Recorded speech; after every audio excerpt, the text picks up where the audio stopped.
The gold-embossed Christmas invitation sat on my kitchen counter, and tucked beneath it was my mother's handwritten note, telling me not to come for the sake of everyone. They thought I was just an unimportant designer who did not belong in their elite circle. But at 11:59 p.m. their television flickered to life, and the room froze when my lawyer announced that the controlling shareholder was me. Midnight was only the beginning. My name is Savannah Rivera, and for the last 10 years, I have existed in my family like a watermark on a photograph. I am there, visible if you tilt the paper at the right angle, but I am not the subject, and I am certainly not the art. This reality became undeniable on a Tuesday afternoon in early December when the Postal Service delivered a cream-colored envelope to my mailbox. It was heavy stock paper, the kind that costs $4 a sheet, embossed with gold leaf that caught the sterile light of my kitchen. Inside was a formal invitation to the annual Rivera Christmas Eve dinner. The typography was elegant, likely a custom serif font my mother had spent 3 weeks selecting. It looked perfect. It looked welcoming. It was a lie. Clipped to the back of the invitation with a small, gold paperclip was a piece of stationery. Smaller and less formal, the handwriting was unmistakable. It was my mother's script, sharp and angular, the letters leaning forward as if they were trying to run away from the words they formed. Savannah, please do not come. It is best for everyone. There was no signature. There was no explanation. Just 10 words that dismantled my holiday plans with the efficiency of a surgeon removing a tumor. I stood in my kitchen, my fingers tracing the indentation of the gold letters on the main invitation. The main card was a prop, something sent so they could tell themselves they had invited me. The note was the order. My phone buzzed on the granite countertop. It was a message from Sienna. My little sister, the golden child, the future Mrs. Logan Kincaid. I picked up the phone. A photograph filled the screen. It was the living room of my parents' sprawling estate in Bend, Oregon. The floor-to-ceiling windows framed the snow-covered peaks of the Cascade Mountains. Inside, a 12-foot Douglas fir tree stood aggressively decorated in shades of champagne and white. It looked less like a home and more like a spread in a glossy architectural magazine. Underneath the photo was a text message that attempted to be gentle but felt like sandpaper. Hey Sav, Mom mentioned she sent the invite before we finalized the head count. This year is going to be really tight. Just a small gathering with the Kincaids to discuss the wedding details. We are keeping it super low profile. We will do a sister's lunch in January. Okay, love you. I placed the phone down next to the note. The coordination was impressive. Mom played the bad cop with her handwritten banishment, and Sienna played the good cop with her soft, digital rejection. I felt a sensation that was familiar to me. It was not anger. Anger implies a sudden heat, a reaction to an injustice. This was colder. It was the feeling of being erased. I was not being yelled at. I was not being disowned in a dramatic shouting match.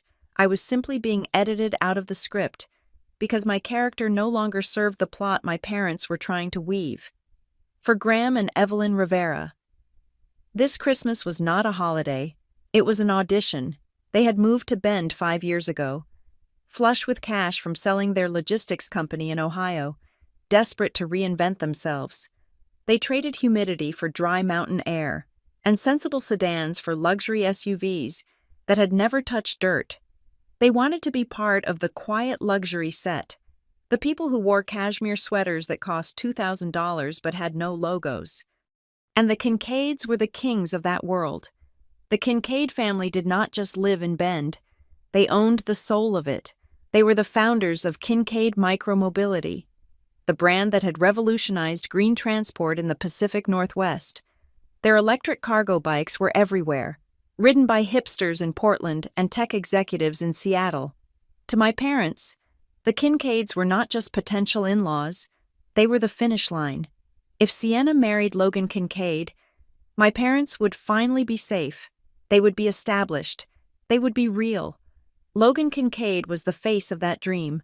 I had met him 6 or 7 times. He was undeniably handsome in a way that suggested he had never experienced a moment of true inconvenience in his entire life. He had a smile that was bright enough to sell securities fraud, and he treated Sienna like a very expensive accessory that matched his aesthetic. He was the chief marketing officer of Kincaid Micromobility, the visionary who gave TED Talks about sustainability and the future of urban transport. And then there was me, Savannah. I looked around my apartment. It was not a mansion in Bend. It was a 1,200 square foot unit in a converted warehouse in Portland. It smelled of coffee and acrylic paint. I worked as a senior brand strategist at Juniper and Slate Creative.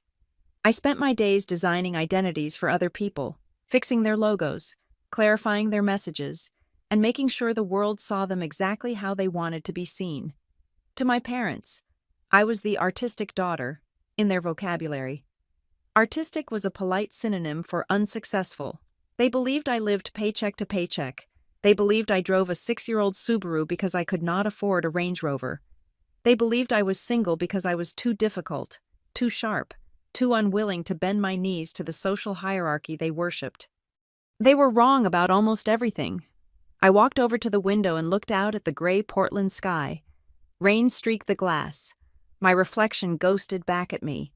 I was 34 years old. I had my mother's eyes but my father's stubborn jawline.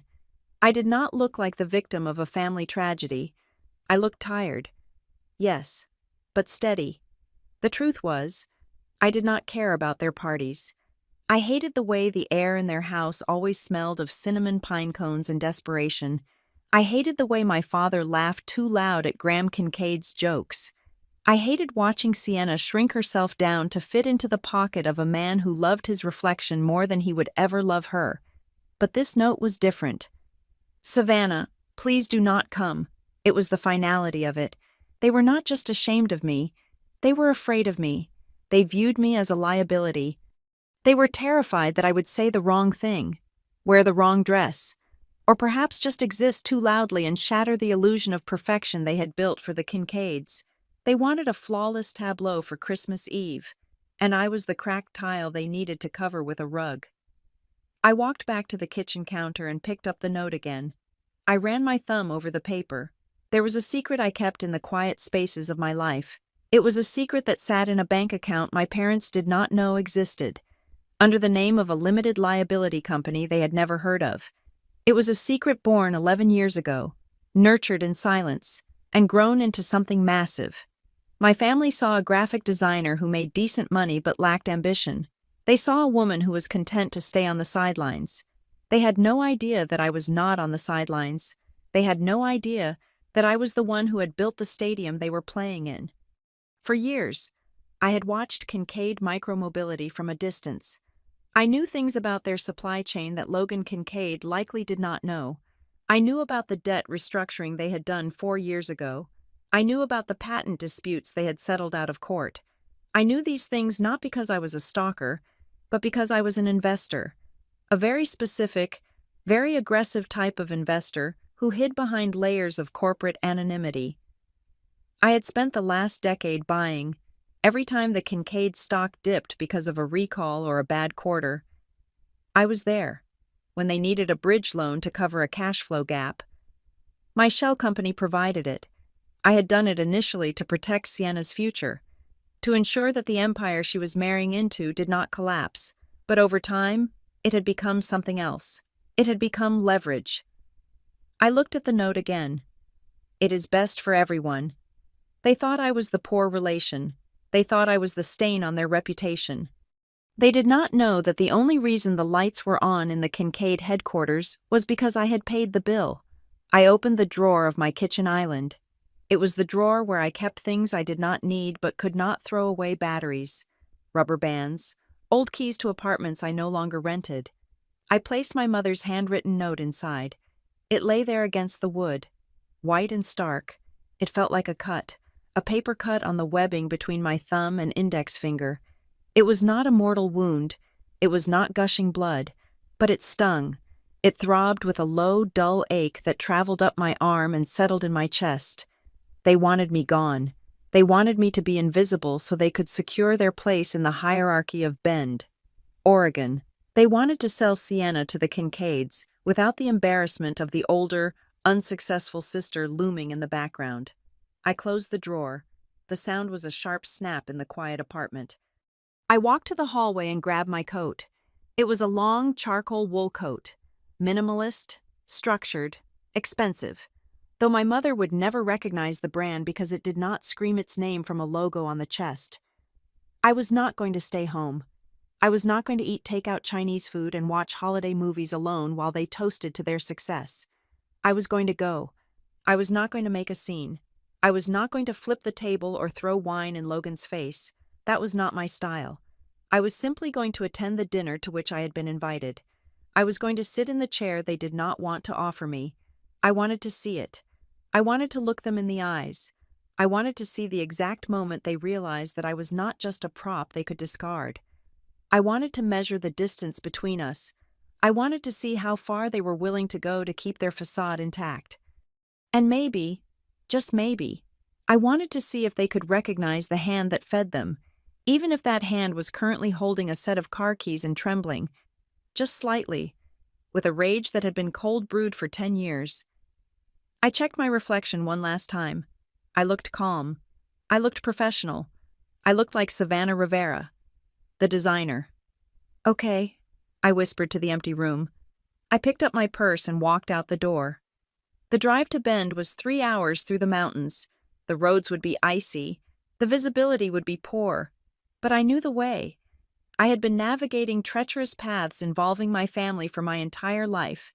This was just one more mountain to climb. They wanted a silent night. They wanted a perfect night. I would give them my presence, and I would bring my silence with me. But silence, as they were about to learn, is heavy. And sometimes, when you drop it in a room full of glass, it shatters everything. The road beneath my tires was slick with a fresh layer of freezing rain, forcing me to drive well below the speed limit. The rhythmic thumping of the windshield wipers acted like a metronome, ticking backward through time. To understand why the note in my pocket burned with such a specific, ironic heat, one has to understand the money, not the family money my parents pretended to have, or the old money the Kincaids actually had, but the money nobody knew existed. It began 11 years ago. I was 23 years old, fresh out of design school and working a junior position that barely paid my rent. That was the year my grandmother passed away. She was the only person in my family who saw me clearly, and in her will, she left me a modest inheritance. It was $142,000 to my parents, who were busy leveraging their assets to buy a vacation home they could not afford. It was a cute amount, a down payment on a starter home, a new car, a nice cushion. They urged me to buy a condo. They told me to be sensible. Instead, I did something that would have terrified them.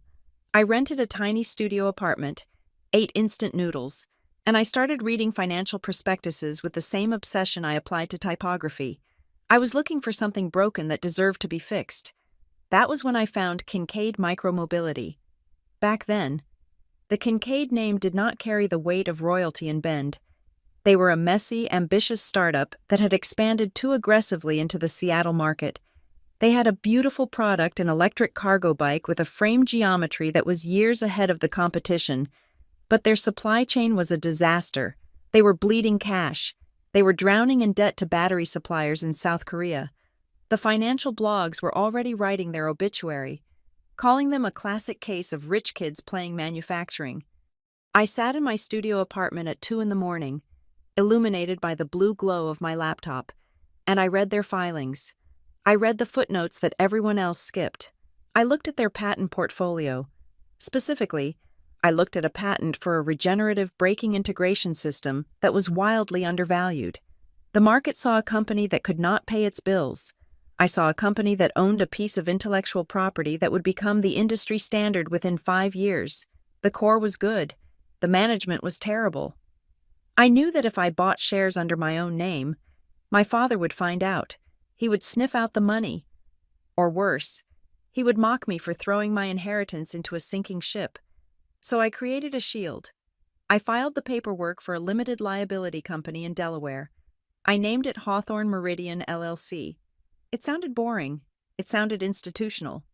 It sounded like a hedge fund run by gray men in gray suits, not a 23-year-old graphic designer in Portland. I started buying. I did not buy all at once. I was a sniper. I waited for the bad news. When Kincaid announced a recall on their handlebars, the stock plummeted to $3.15 a share. I bought 10,000 shares. When they missed their quarterly earnings target by 40%, the price dropped to nearly $2. I poured the rest of my inheritance in. My friends were buying furniture and going on trips to Europe. I was buying a failing bicycle company.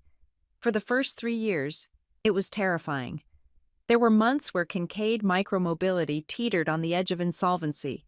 I remember a Tuesday in November, 8 years ago, when they were unable to make payroll. The stock was essentially worthless.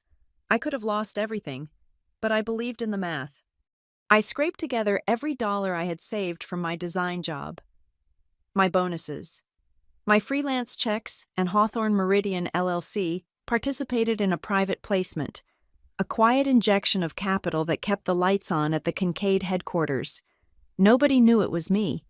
To the Kincaid Board of Directors, Hawthorne Meridian was just a silent partner, a mysterious entity that believed in their long-term vision when the banks had turned their backs. Slowly, the tide turned.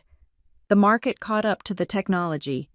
The e-bike boom hit the United States, and suddenly, Kincaid was not just a bike company. They were a lifestyle brand. The stock went from $2 to $20, then $50, then $100. I did not sell. I knew the ceiling was higher. By the time Sienna started dating Logan Kincaid 2 years ago, the landscape had shifted entirely. I remember the first time she brought him to dinner. They sat across from me at a trendy restaurant in the Pearl District.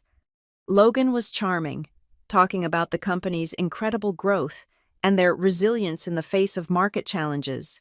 He spoke with the confidence of a man who had steered the ship through the storm. He had no idea he was sitting across from the lighthouse keeper.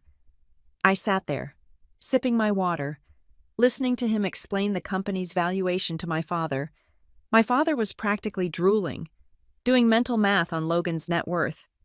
"We have some very loyal institutional investors," Logan had said that night, looking proud. "They have stuck with us since the dark days." I had to bite the inside of my cheek to keep from laughing. I was the institutional investor. Me, the sister in the corner, wearing a thrifted sweater. At that point, I owned roughly 30% of the voting shares through Hawthorne Meridian and various derivative instruments. I could have spoken up right then. I could have dropped the bomb during the appetizer course. "Actually, Logan, I am the reason you still have a job." But I stayed silent. I stayed silent for Sienna. She was so happy. She looked at Logan like he was the sun, and she looked at the Kincaid family like they were gods. If I had revealed myself, the dynamic would have shattered. My parents would have pivoted instantly. They would have stopped fawning over Logan and started pressuring me. They would have demanded I use my leverage to get my father a seat on the board. They would have asked for money, for cars, for a house in the hills. They would have turned my strategic investment into their personal piggy bank. Worse, they would have hated me for it. They needed me to be the failure so they could feel successful. If I was the winner, their entire worldview would collapse. So I played the role. I continued to drive my old Subaru. I continued to live in my rented apartment. I let them treat me with that specific brand of pity reserved for the family disappointment. Over the last 2 years, however, I noticed something shifting in the Kincaid financials. While Logan and his brother Miles were giving interviews about sustainability, the balance sheet was starting to look heavy again. They were leveraging the company to fund their personal lifestyles. There were acquisition rumors that made no sense. I kept buying. Every time there was a dip, Hawthorne Meridian was there. I was not just investing anymore. I was fortifying. I knew that eventually, the bad management that had almost killed the company a decade ago would return. And when it did, I needed to have enough control to stop them from wrecking the only thing of value they actually possessed. By last week, my total ownership stake had crossed a critical threshold. It was a mathematical tipping point. I looked out at the snowy highway. The heater in my car rattled slightly. My parents thought they were protecting the family's future by excluding me from this dinner. They viewed me as a social liability, a rough edge that needed to be sanded down so they could slide smoothly into the Kincaid machinery. They thought that by banishing me, they were securing the deal. The irony was so sharp it almost drew blood. They were begging the architect to step out of the building so they could admire the wallpaper. I thought about the note again. It is best for everyone. They had no idea. They had absolutely no idea that without me, without Hawthorne Meridian LLC, the Kincaid empire would have been liquidated for scrap metal 6 years ago. Logan would be selling insurance. Miles would be managing a golf course, and my parents would have nobody to impress. I was not going to dinner to brag. I was not going to dinner to ruin Sienna's engagement. I was going because I needed to see the faces of the people who were unknowingly living on my charity. I needed to see if there was any redeemable part of this family left, or if they were all just hollow shells polished to a high shine. I shifted gears as the road began to climb toward the pass. The engine whined in protest. They thought I was the surplus daughter, the extra mouth to feed, the unrefined element. They were about to learn that I was the foundation. I was the walls. I was the roof, and I was holding the thing that kept their entire dream alive. The dashboard clock glowed green. It was 7:45 p.m. I would arrive right on time. I wondered if they had set a place for me, or if I would have to pull up a chair. It did not matter. By midnight, seating arrangements would be the least of their problems. The house my parents had purchased in Bend sat on a ridge overlooking the Deschutes River, a sprawling structure of timber and glass that was designed to look like it had grown organically out of the basalt rock. In reality, it was a triumph of expensive engineering. As I turned my car onto the long, winding driveway, the property glowed against the dark winter sky. It was not the chaotic, multicolored warmth of the Christmas lights from my childhood in Ohio. This was a curated display. Thousands of tiny white LED bulbs wrapped around the aspens and ponderosa pines, spaced with mathematical precision. It looked less like a family home and more like a high-end wellness retreat or the lobby of a boutique hotel in Zurich. The driveway was already crowded. It was a showroom of European all-wheel drive engineering. There were 2 Range Rovers, one black and one a slate gray that probably cost extra. There was a Porsche Cayenne and a massive Mercedes G-Wagon that looked like it had never encountered a muddy puddle in its life. The vehicles were parked in a herringbone pattern, suggesting a valet had been hired, though I saw no one attending the lot. I drove my 6-year-old Subaru past the parade of six-figure steel. I did not attempt to squeeze into the main parking area. I knew the rules without having to be told. I drove past the garage bays and parked down by the retaining wall, near the trash enclosures. It was darker there, hidden from the front door's line of sight. I cut the engine. The silence of the high desert pressed in against the windows. I checked my reflection in the rearview mirror. I had chosen a black silk blouse and wide-leg trousers. It was elegant, professional, and severe. It was armor. I took a breath, holding the cold air in my lungs for a count of 4, and then stepped out into the snow. The air smelled of wood smoke and money. The front door was a massive slab of walnut that pivoted on a central axis. I did not ring the bell. I simply pressed the handle and pushed. The foyer was warm and smelled intensely of cinnamon, clove, and expensive cedar. It was the scent of a candle that costs $80. My mother, Evelyn Rivera, was standing near the entrance to the great room, holding a crystal flute of champagne. She was wearing a cream-colored cashmere dress that draped perfectly over her frame. The kind of outfit that declared she did not do housework, did not cook, and certainly did not stress. She turned as the draft from the door hit her. Her professional hostess smile was already in place, beaming and bright, ready to greet a Kincaid. Then she saw me. The smile did not vanish, which would have been honest. Instead, it froze. The corners of her mouth twitched, caught between the reflex to be polite and the genuine horror of seeing her instructions disobeyed. She lowered the champagne glass just an inch, a subconscious defensive posture. "Oh," she said. The word was flat, landing on the marble floor like a dead bird. "You came?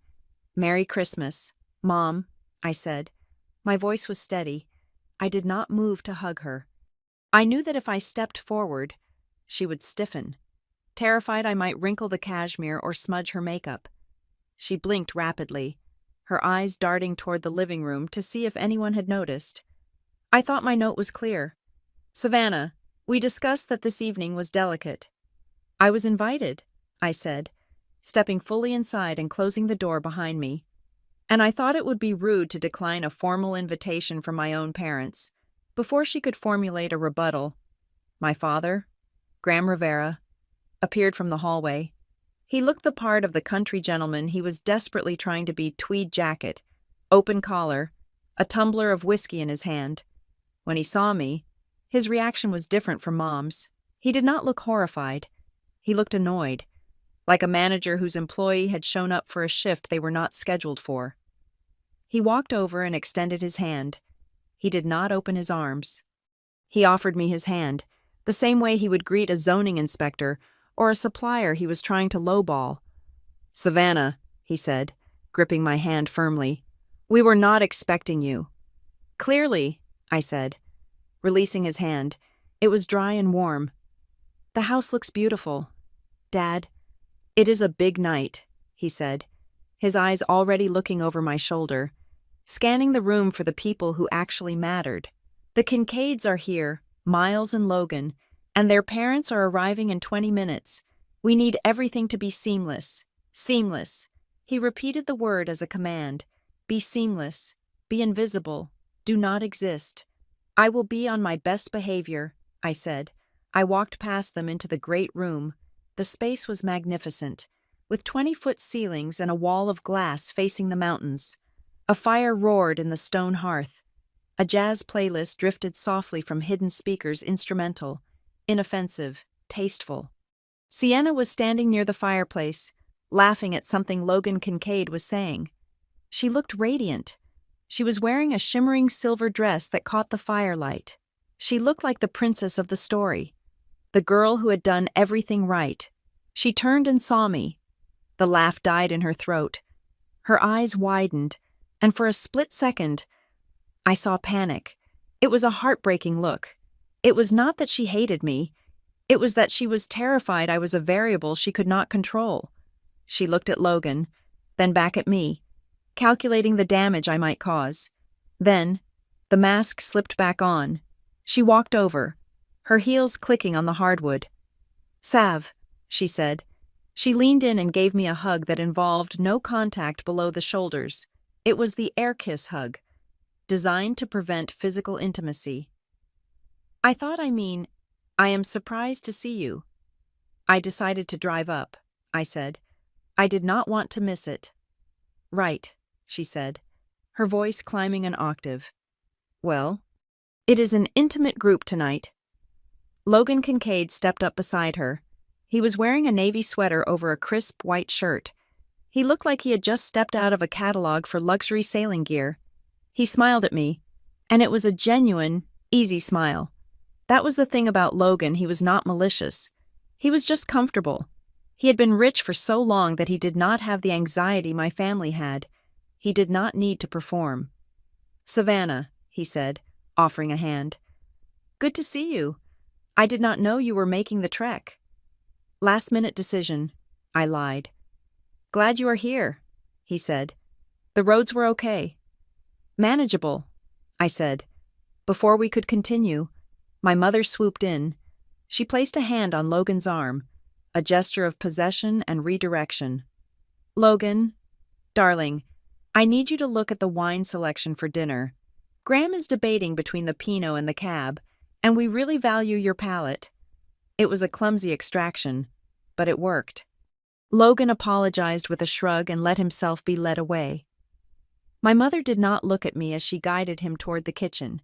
She simply removed the audience so she wouldn't have to deal with the act. I was left standing alone in the center of the room. I walked over to the bar cart, which was stocked with bottles that cost more than my weekly grocery budget. I poured myself a glass of sparkling water. I did not want alcohol. I needed to be sharp. From across the room, I felt eyes on me.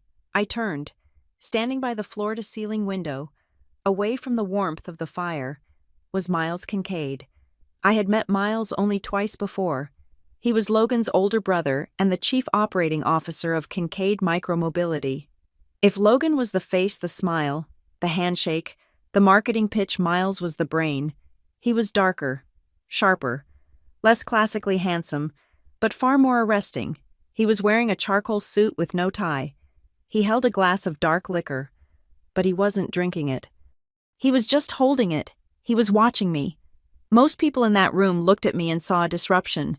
They saw a woman in a black blouse who was ruining the seating chart, but Miles looked at me differently. His gaze was clinical. It was the look of an engineer trying to figure out why a machine was making a noise it shouldn't be making. He did not smile. He did not wave. He just stared, his eyes tracking me as I took a sip of water. It was unsettling. Miles was the one person in the Kincaid hierarchy who actually read the financial reports in detail. He was the one who signed off on the chaotic restructuring plans I had analyzed years ago. He was the one who had likely noticed the pattern of capital injections from Hawthorne Meridian LLC. Even if he didn't know the face behind the LLC. I held his gaze for 3 seconds, a challenge, before looking away. The room began to fill with a low hum of conversation as the Kincaid parents arrived. I moved to the periphery, standing near a bookshelf filled with leather-bound books that I knew for a fact my parents had never opened. I watched the social dance. My father was laughing too loudly at a story the senior Mr. Kincaid was telling about his golf game. My mother was clutching Mrs. Kincaid's arm, acting as if they had been best friends for decades rather than 2 years. It was a masterclass in sycophancy. A waiter with a tray of hors d'oeuvres passed by. He offered me a tartlet. I declined. "And this is—" I heard Mrs. Kincaid's voice. She was looking in my direction, asking my mother. I braced myself for the introduction. "This is our eldest daughter, Savannah. She is a designer in Portland." My mother turned, saw me, and then turned back to Mrs. Kincaid with a tight smile. "Oh, that is just Savannah. She is visiting." She did not say daughter. She did not say sister of the bride. She stripped me of my biological rank. I was just Savannah, a noun without a modifier. A person who was visiting, like a neighbor who had dropped by to borrow sugar and lingered too long. The dismissal was absolute.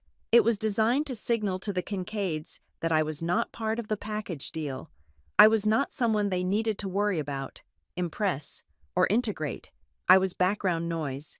I took another sip of water. The bubbles felt sharp against my tongue. From across the room, Miles Kincaid was still watching. He had moved closer now, leaning against the back of a sofa.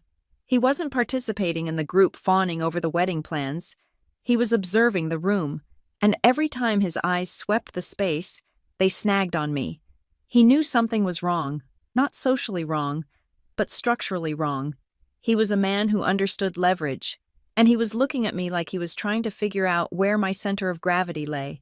I turned my back to him and looked out the window at the snow falling in the darkness.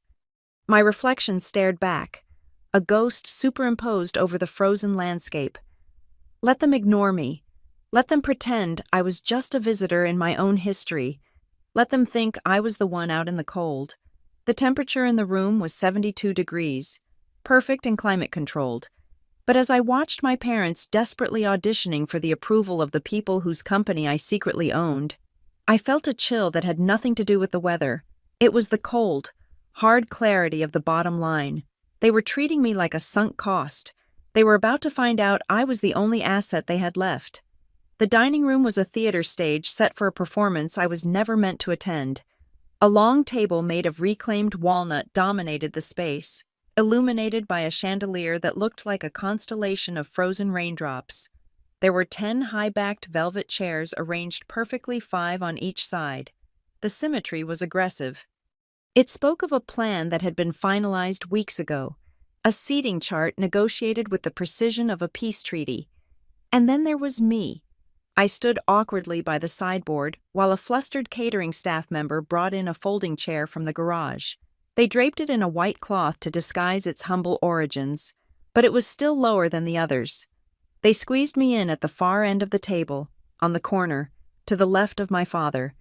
It was the position of a child who had been allowed to sit with the adults for the first time, or perhaps a secretary taking minutes for a board meeting.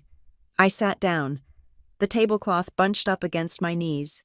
To my right, the conversation was already flowing like a river I could not swim in.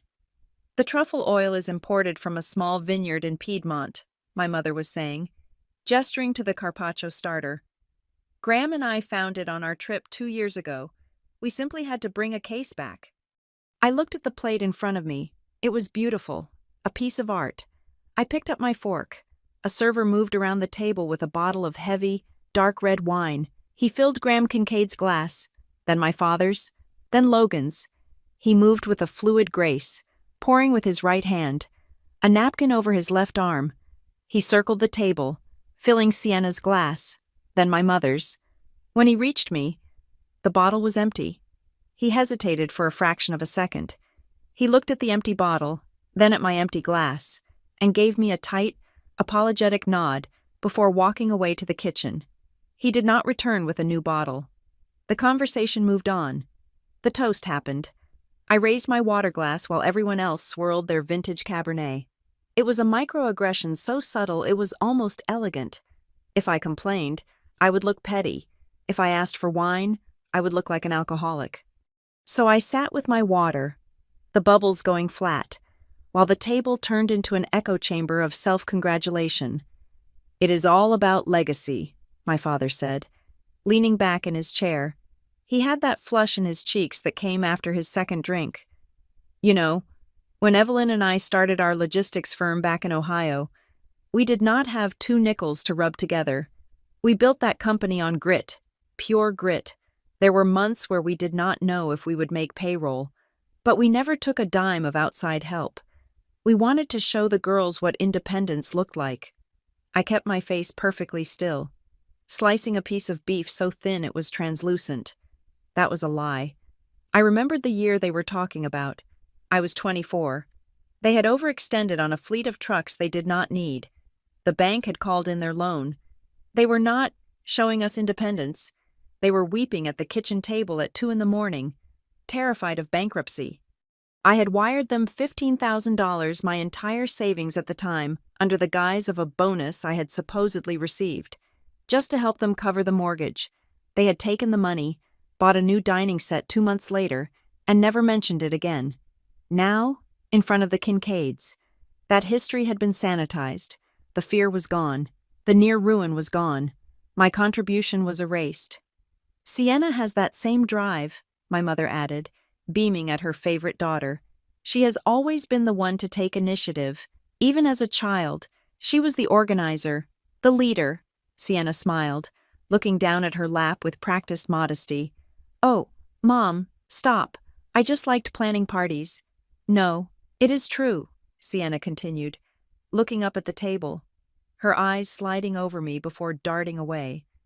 "I think growing up, I had to be the loud one. Savannah was always well. She was in her own world, very quiet. She preferred her sketchbooks to people. We used to joke that she was the hermit of the family." I chewed slowly. The description was not technically wrong, but the context was weaponized. She was painting a picture of me as socially inept, a strange creature who did not understand the language of connection. It validated why I was sitting at the corner of the table. It told the Kincaids, "Do not worry about her. She chooses to be on the outside." "Design requires a certain level of introspection," I said. My voice was calm, but it cut through the ambient chatter. The table went quiet for a beat. It was the first time I had spoken since we sat down. Miles Kincaid, sitting diagonally across from me, turned his head. He had barely touched his food.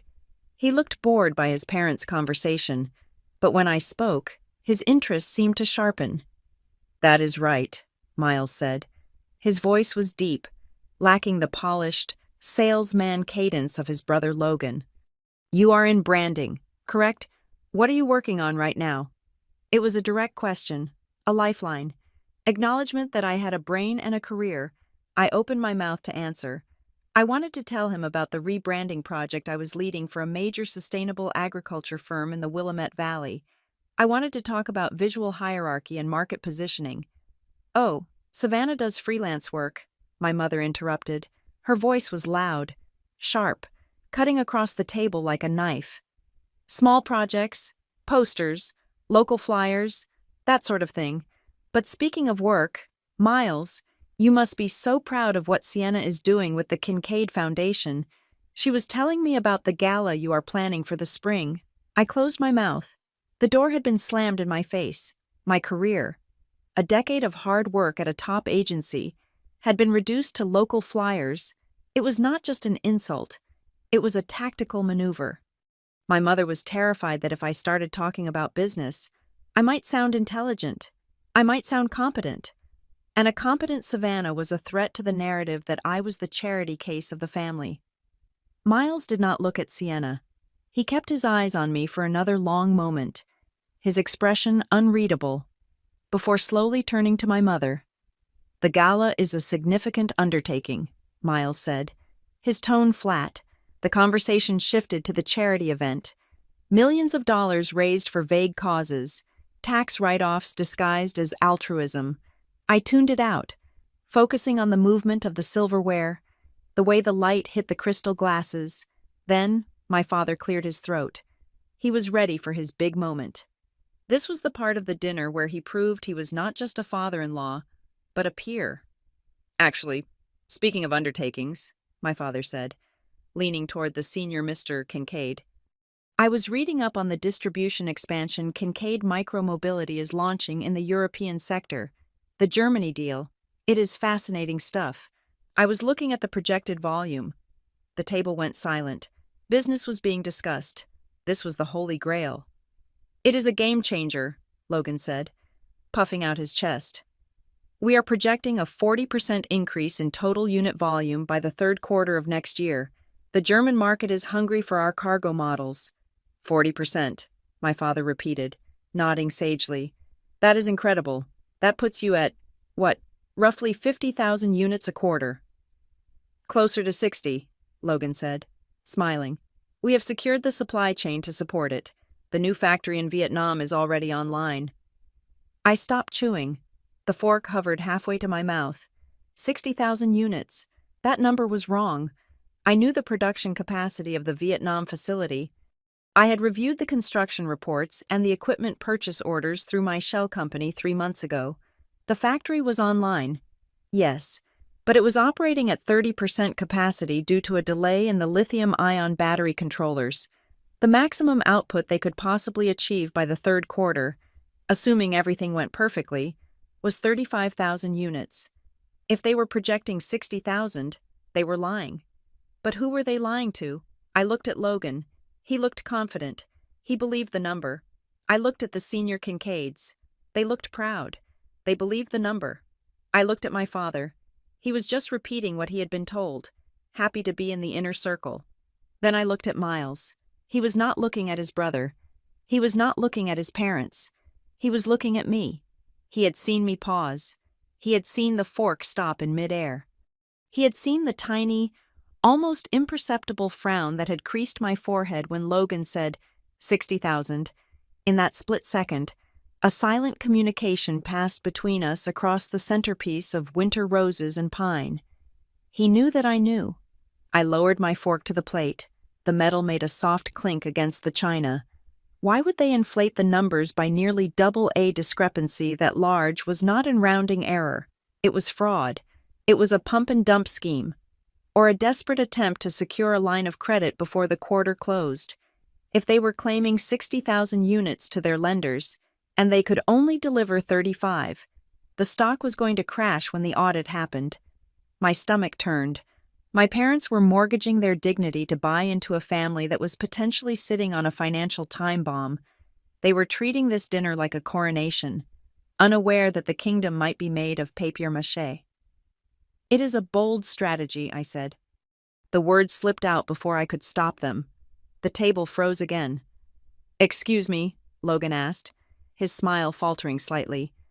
Scaling to 60,000 units in 6 months, I said, keeping my voice light, conversational.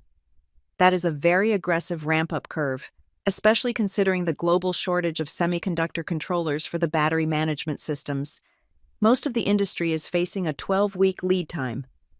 My father's face went purple. Savannah, he hissed, do not bore everyone with things you do not understand. This is high-level manufacturing, not drawing pictures. No, Logan said, waving a hand dismissively. It is a valid concern for a layperson, but we have proprietary channels. We are covered. Of course, I said. I am sure you are. I picked up my water glass and took a sip. My mother looked like she wanted to reach across the table and strangle me with her pearl necklace. Sienna looked mortified, her eyes pleading with me to stop. But Miles did not look annoyed. He looked like a predator who had just caught the scent of blood. He leaned back in his chair, his fingers drumming silently on the tablecloth. He realized that the graphic designer knew about semiconductor lead times. He realized that the visitor knew the industry bottlenecks. He began to watch me with a new intensity. It wasn't the look of a man attracted to a woman. It was the look of a general assessing a spy. He was wondering how much I knew. He was wondering if the anonymous shareholder who had been buying up their stock, the one he had been trying to identify for months, was sitting right there, wearing a black blouse and drinking water at the end of the table. The dinner continued. The courses came and went. The laughter resumed, loud and hollow. My parents continued to sell themselves, offering up their dignity in exchange for proximity to the Kincaid name. But the flavor of the evening had changed for me. I was no longer just the unwanted guest. I was the witness. I looked around the table. They were all eating, drinking, celebrating a future that was built on bad math. I felt a strange detachment. I was not just excluded from their conversation. I was excluded from their delusion. They were all living in a fantasy where 60,000 bikes would magically appear, where debts did not exist, where image was the only currency that mattered. I was the only one living in the real world. I placed my napkin on the table. The white cloth was stained with a single drop of red sauce, bright as a warning light. I knew then that the night was going to end in violence, not physical violence, but the violence of truth. The numbers were going to come out. The ledger was going to be balanced. And the people who had treated me like a ghost were about to realize that ghosts are the only ones who can walk through walls and see what is hidden on the other side. The remnants of the dessert course lay on the table like a battlefield of sugar and ceramic. I had eaten exactly 3 spoonfuls of the crème brûlée, the burnt sugar crunching loudly in the silence that seemed to have wrapped itself around me. The Kincaid parents were discussing their winter property in Aspen with a fervor that suggested skiing was a moral virtue rather than a hobby. Miles was still watching me from across the table, his gaze heavy and unblinking, while Logan was busy topping off everyone's wine glasses for the 4th time. Then, the signal happened. It was subtle, a synchronized movement that only a lifetime of studying Graham and Evelyn Rivera would allow one to catch. My father placed his napkin on the table and cleared his throat. My mother smoothed the fabric of her skirt and stood up. Sienna, who had been staring intently at the flame of a candle, pushed her chair back. "Savannah," my father said. His voice was too loud, too jovial. "Why do you not join us in the hallway for a moment? Your mother and I have a small Christmas surprise for you. We can leave the Kincaids to their coffee." He gestured toward the archway that led to the west wing of the house, a corridor that offered the illusion of privacy while remaining visible to the main room. It was a glass-walled corridor, lined with expensive art, designed to show off rather than to hide. I stood up. I could feel Miles's eyes drilling into my back. "Of course," I said. I followed them. My father walked point. My mother flanked me, and Sienna trailed behind like a reluctant guard. We stopped near a console table topped with a bronze sculpture of a horse. The music from the living room was faint here, a distant jazz bass line that thumped like a slow heartbeat. My father did not waste time. He reached into the inside pocket of his tweed jacket and pulled out a blue folder. It was thick, heavy linen paper stock. The logo embossed on the front read, "Pinecrest Legal Group. We want you to know that we love you. Savannah." My mother started. Her hands were clasped in front of her chest. "We know that things have been difficult. We know you feel out of place. We want to help you." My father cut in. He tapped the folder against his open palm. "We have been thinking about your future. You are struggling. We know that. The design market is tough. And honestly, having you at these events, it creates a tension that is not good for anyone. Not for us, not for Sienna, and certainly not for you." He held the folder out to me. "What is this?" I asked. I did not take it yet. "It is a proposal," my father said. "A structured assistance plan. We are prepared to offer you a monthly stipend, $3,000 a month, tax-free, wired directly to your account. It is enough to cover your rent in Portland, maybe get you a better car. It is freedom. Savannah." "And in exchange?" I asked. "In exchange," my mother said, her voice dropping to a whisper, "you agree to maintain a respectful distance during the integration period, the wedding, the merger events next year. We just think it would be best if you lived your life, and we lived ours, independent of each other." I looked at Sienna. She was biting her lip, looking at the floor. She knew about this. She had signed off on this. I took the folder. "We need you to sign it tonight," my father said. His casual tone evaporated, replaced by a sudden, jagged urgency. "The lawyers want to close the books on the trust structure before the end of the fiscal year. Midnight tonight is the deadline for this quarter." "Tonight?" I raised an eyebrow. "On Christmas Eve, Pinecrest Legal Group is working late." "It is just a formality," he insisted, pulling a silver fountain pen from his pocket. "Just sign the acknowledgement page. We can sort out the routing numbers later." I opened the folder. The document inside was titled Family Asset and Liability Restructuring Agreement. I began to read. I did not skim. I read with the eyes of a woman who had spent the last decade dissecting merger agreements and hostile takeover bids. "Savannah, honey, you do not need to read the whole thing now," my mother said, her voice trembling slightly. "It is standard language, just boilerplate." "I always read the boilerplate, Mom," I said without looking up. The first 2 pages were exactly what they said: a non-disclosure agreement and a contract for the monthly payments. It was insulting. They were essentially offering to pay me off to stop embarrassing them. $3,000 a month was the price of my absence. But then I turned to page 4. The formatting changed slightly. The font was smaller. Paragraph 4. Subsection B. The beneficiary. Savannah Rivera agrees to assume the position of guarantor for the outstanding liabilities of Rivera Kincaid Holdings, specifically the bridge loan facility dated October 14th, secured against the diversified assets listed in Schedule A. I stopped. I read it again. Rivera Kincaid Holdings. That was a shell company my father had likely set up to hold his investment in the wedding or the merger. And the bridge loan. I flipped to Schedule A at the back of the packet. The loan amount was not listed, but the collateral was. The collateral was future earnings and intellectual property rights. My mind raced, connecting the dots with cold, terrifying precision. My father had bought into the Kincaid hype. He had likely borrowed a massive sum of money to buy stock or to pay for this lifestyle to impress them, using a high-interest bridge loan. Now, the bank was calling it in, or the terms were about to reset to something predatory. They were not giving me $3,000 a month. They were paying me a pittance to sign a document that would transfer the legal liability of that debt onto me. If I signed this, I became the guarantor.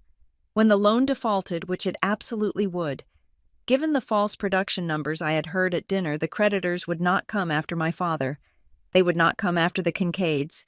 They would come after me. They thought I was broke. They thought I had nothing to lose.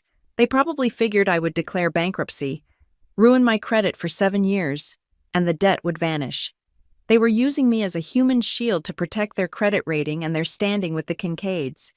They were literally selling me into financial ruin to save their own skins. My heart hammered against my ribs, but my hands remained perfectly steady. I looked up. My father was watching me, sweat beading on his upper lip despite the cool air of the house.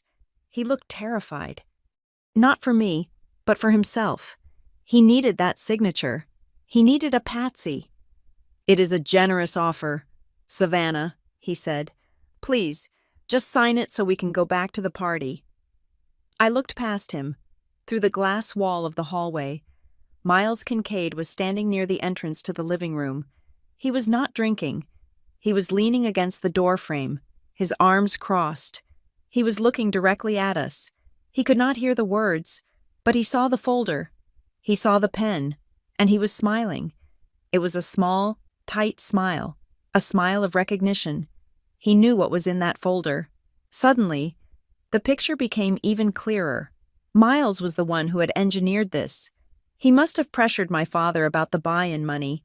He must have suggested that my father secure his position. Miles knew the company was shaky. He wanted to insulate himself. He had likely guided my father to this solution. Get the sister to sign. She is a nobody. If the ship goes down, let her drown in the debt. Miles thought he was playing chess against a pigeon. He thought he was watching the final move of a game he had already won. I looked back at my family. "Sienna," I said softly. She looked up, her eyes wet. "Please, Savannah, just do it. Dad says it is the only way we can make the wedding happen smoothly. It is for my future. Please." She believed it. She actually believed that destroying me was a necessary tax for her happiness. She did not understand the mechanics of the debt, but she understood the sacrifice. She was willing to throw me into the volcano to ensure the harvest was good. A cold, hard stone formed in my stomach. The last thread of loyalty I held for them, the tiny, fraying rope that had kept me tethered to the hope that they were just misguided, snapped. They were not misguided. They were predatory. I closed the blue folder. The sound was soft, like a book being shut in a library. I did not scream. I did not throw the papers in my father's face. That would have been messy. That would have been emotional. And I was done being emotional. I was a majority shareholder now. I was a business entity. I handed the folder back to my father. "I need to have my own counsel review the indemnification clauses," I said. My voice was light, almost bored. "Standard procedure." "Counsel," my father laughed, a nervous, barking sound. "Savannah, you do not have a lawyer. You do not need one. This is family." "I always have a lawyer for contracts regarding liability transfer," I said. I forced a small, thin smile onto my face. It felt tight. "I will let you know." My father's face went pale. "Savannah, the deadline is tonight. If you do not sign this—" "Then I guess we missed the deadline," I said. I turned away from them. I did not wait for their permission to leave the hallway. I walked back toward the living room, my heels clicking on the marble floor. I passed Miles Kincaid. He straightened up as I approached. The smile was still there, arrogant and assured. He thought I was walking away in defeat. He thought I was just delaying the inevitable. "Everything okay?" he asked as I passed him. His voice was low, intimate. "You look a little pale." I stopped. I turned to face him. We were inches apart. I could smell his expensive cologne, something musky and sharp. "I am fine. Miles," I said. "Just reviewing some investment opportunities." His smile faltered for a fraction of a second. The word investment hit him wrong. "Is that so?" he said. "Yes," I said. "You have to be careful where you put your signature these days. You never know who is holding the debt." I held his gaze until he blinked. Then, I walked past him, back into the warmth of the party. I checked my watch. It was 11:45 at night. 15 minutes to midnight. 15 minutes until Christmas. I reached into my clutch and touched the cool metal of my phone. I had a message drafted to Elliot Crane, my attorney. I did not need to send it yet. I had something better planned. My parents were still in the hallway, huddled together, likely panicking.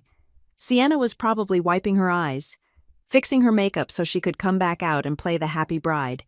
They thought the crisis was that I hadn't signed the paper. They were wrong. The crisis was sitting in the cloud server of the Securities and Exchange Commission, waiting for the clock to strike 12.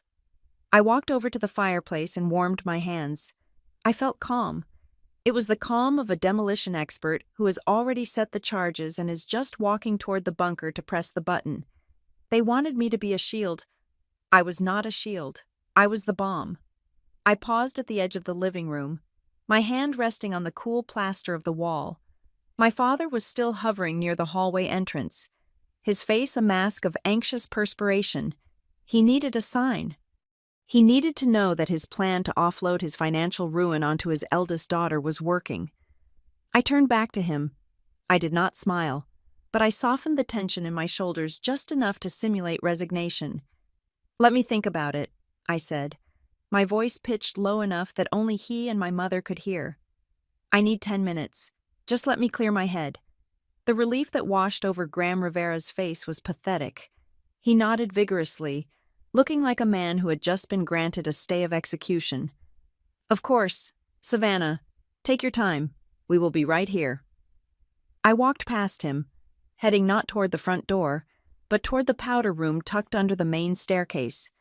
As I closed the heavy oak door and turned the lock, the sounds of the party, the clinking of crystal, the jazz piano, the performative laughter were severed instantly.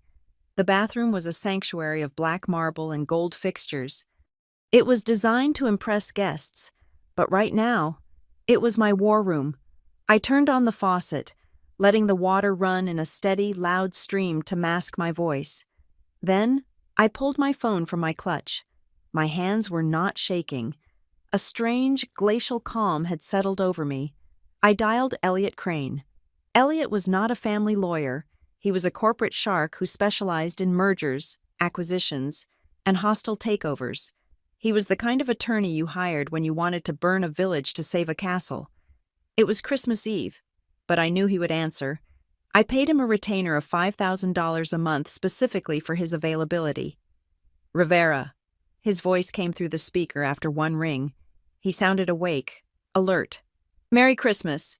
Please tell me you are calling with a crisis, because I am currently bored to tears at my in-laws' house. I am sending you a secure message," I said, bypassing the pleasantries.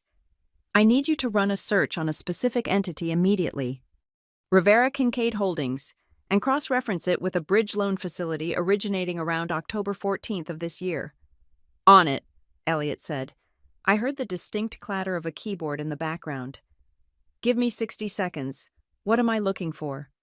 "I think it is a liability dump," I said, staring at my reflection in the mirror.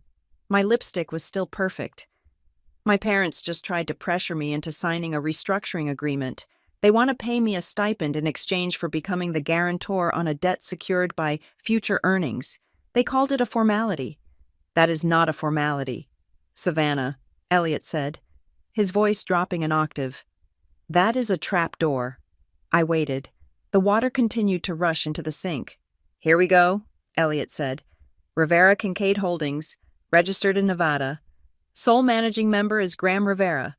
But look at this, the capitalization structure is a mess. They took out a secured loan for $2,400,000 from a private equity lender in Chicago. High interest, predatory terms. $2.4 million, I repeated. The number hung in the air like smoke. "And here's the kicker," Elliot continued. "The collateral listed is Series B preferred stock in Kincaid Micromobility. Savannah, your father borrowed $2 million against stock that he does not effectively control yet, or stock that is currently underwater." The pieces clicked into place with the violence of a guillotine blade dropping. "He bought the buy-in," I whispered. "He borrowed the money to buy the shares to get into the family trust, thinking the stock would skyrocket after the merger." "Correct," Elliot said. "But the stock hasn't skyrocketed. It has plateaued, and that loan has a balloon payment due. Let me see January 15th. If he cannot refinance or pay it, he defaults. And if you sign that paper, then I become the one who owes $2.4 million. I finished the sentence. "Exactly. They are trying to transfer the bankruptcy to you. They keep the house. They keep the status. You get the debt. It is a classic risk transfer. They are terrified. Savannah." I looked at the phone. It wasn't just my parents. Miles Kincaid was involved. He knew about this. He had likely encouraged my father to take the loan, knowing the terms were impossible, and now he was orchestrating the cleanup. "Elliot," I said, my voice hardening. Check the internal alerts for Kincaid Micromobility, the supply chain notifications. Switching screens, Elliot said. Okay, I am looking at the dashboard. We have flagged 3 transactions in the last 48 hours. Large outgoing payments to a vendor called Summit Logistics. Is that a known partner? No, I said. Summit Logistics is a shell. I remember seeing that name on a rejected vendor list 3 years ago. Miles is moving cash. He is draining the liquidity, Elliot said. If he is moving cash to a shell company on Christmas Eve, he knows the ship is taking on water. He is packing his lifeboats. It all made sense. The lie about the 60,000 units at dinner. They were inflating the numbers to keep the stock price up just long enough to loot the company treasury before the audit revealed the truth. My father was a pawn in Miles's game, and I was intended to be the sacrifice. They wanted me gone because I am the variable, I said. They thought I was just an embarrassing relative. They didn't know I could read a balance sheet. Savannah, Elliot said, you have 52%. You can stop this. You can freeze the accounts right now. No, I said. Not yet. I want them to say it. I want to see them raise their glasses to this fraud. What do you need from me? I need the disclosure package. I said, prepare the certificate of controlling interest. I want the capitalization table, the voting rights breakdown, and the total valuation of Hawthorne Meridian's stake. Make it visual, simple, big fonts, something a drunk person can understand. I can have it ready in 5 minutes, Elliot said. How do you want to deliver it? The living room has a 70-inch television that is currently displaying a fireplace loop, I said. It is a smart TV. I can cast to it. I will set up a secure video link, Elliot said. I will be on camera. I will read the riot act. You just give the signal. Be ready at midnight, I said. When the clock strikes, we go live. Understood. Good hunting. Savannah. I hung up. I turned off the faucet. The sudden silence in the bathroom was heavy. I dried my hands on a linen towel that was embroidered with my parents' initials, a monogram that represented a dynasty built on debt and deceit. I looked at myself in the mirror one last time. I did not look like a victim. I did not look like the hermit sister. I looked like the CEO of a company that was about to undergo a hostile restructuring. I unlocked the door and stepped out. The party had moved into a higher gear. The lights had been dimmed, and the music was slightly louder. Laughter rippled through the room. My mother was sitting on the arm of a sofa, holding court with Mrs. Kincaid. Sienna was leaning her head on Logan's shoulder, looking peaceful, believing her future was secured. My father was standing by the bar, refilling his drink. When he saw me emerge, his eyes snapped to my hands. He was looking for the blue folder. I didn't have it. I walked over to the nearest empty armchair, a velvet wingback chair positioned perfectly in the center of the room's visual field, and sat down. I crossed my legs. I smoothed my skirt. My father hurried over, leaning down so his face was close to my ear. Savannah, the folder, did you sign it? I left it in the bathroom. I lied smoothly. I need to wash my hands of it, but do not worry. Dad, I have made a decision. He exhaled, the smell of whiskey strong on his breath. Good. Good girl. We can grab it later. Just try to blend in until midnight, okay? I will be invisible, I said. He patted my shoulder a heavy, patronizing tap and walked away, confident that he had won. He went straight to Miles Kincaid. I watched them exchange a nod. Miles smirked. It was a victory lap before the race was over. I sat there, a statue in black silk, watching the minutes tick away on the mantel clock. 11:50. The catering staff began to circulate with trays of champagne. This was the special bottle, a vintage Dom Perignon that cost $300 a bottle. They poured a glass for everyone. When the waiter came to me, he hesitated again. Pour it, I said. My voice was soft but absolute. He poured the wine. The bubbles rose in a frantic golden rush. 11:55. The room began to quiet down. The anticipation of the midnight toast was building. This was the tradition. At midnight, they would toast the union of the Rivera and Kincaid families. They would toast the merger, They would toast the future. I pulled my phone out and placed it on my lap. Face up, the screen displayed a single button, connect to device, living room TV. 11:58. Graham Rivera stepped into the center of the room. He held his glass high. The firelight caught the crystal, making it sparkle. He looked like a king. He looked like a man who had successfully sold his daughter to save his castle. "Family," my father began, his voice booming with false emotion. "Friends, as we approach the stroke of midnight, I want to take a moment to reflect on gratitude. We are so blessed to be here, in this beautiful home, celebrating the union of two great legacies." Sienna beamed. Logan smiled. Miles swirled his drink, looking bored but satisfied. "To the Kincaids," my father continued, "and to the Riveras, may the coming year bring us prosperity, growth, and unity." To unity, the room echoed. I wrapped my fingers around the stem of my champagne glass, but I did not raise it. The second hand on the clock swept past the 12. 11:59. My father opened his mouth to say, "Merry Christmas." I pressed the button on my phone. The 70-inch television screen behind him, which had been displaying a cozy loop of crackling logs, went black. The sudden loss of light drew everyone's eyes. "What happened to the fire, Mrs.?" Kincaid asked, confused. Then, the screen flickered to life. It wasn't the fire. It was a stark, white background with the logo of Crane Associates Corporate Law. The room went deadly silent, and then Elliot Crane's face appeared, high definition and looming large over the room. He was sitting in his home office, wearing a tuxedo jacket over a t-shirt, looking straight into the camera. My father lowered his glass slowly. "What is this?" I remained seated. I did not stand up. I did not shout. I simply took a sip of my champagne. It was crisp, cold, and tasted like victory. "Good evening," Elliot's voice boomed from the surround sound speakers, crisp and authoritative. "I apologize for the interruption."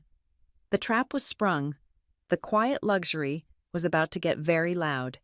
The grandfather clock in the hallway began to chime. It was a deep, resonant sound that vibrated through the floorboards, marking the death of one day and the birth of another. Midnight. "Merry Christmas," my mother trilled, her voice pitching up into that frantic gaiety she reserved for social climbing.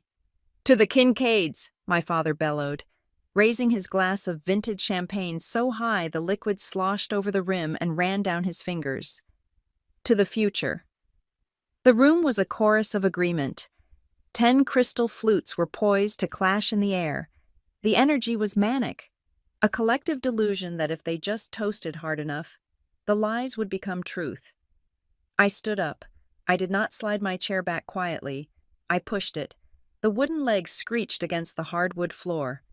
A harsh, tearing sound that cut through the layer of jazz music and laughter like a razor blade. The toast faltered. 10 pairs of eyes swung toward me. My father looked annoyed. His mouth opened to chide me for ruining the rhythm. My mother looked terrified, her eyes darting to the Kincaids to see if they had noticed the breach in etiquette. "Savannah," my father hissed through his teeth. "Sit down." "We are toasting." "Before we toast," I said. My voice was not loud. I did not shout. I spoke with the flat and indifferent cadence of someone reading a grocery list. "I need 5 minutes." "This is not the time," Logan Kincaid said, his smile tight. "Savannah, we can catch up after."